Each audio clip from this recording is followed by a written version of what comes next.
Who is at fault for a motor vehicle accident where one illegally parked car is struck by another motor vehicle? And the answer is it really depends. However, more often than not, the at-fault driver will be the motorist who was driving their vehicle and struck the illegally parked car.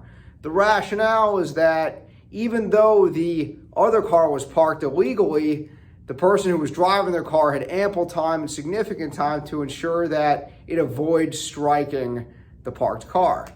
Now, there are certainly circumstances where, let's say the person was inside of their car in the illegally parked car and suffered injuries from somebody else hitting them.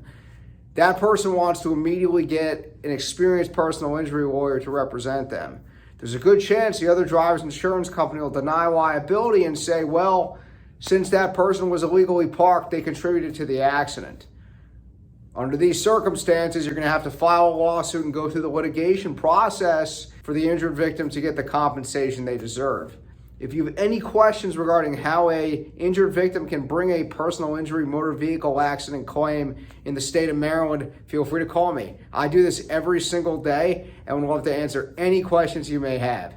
Thank you.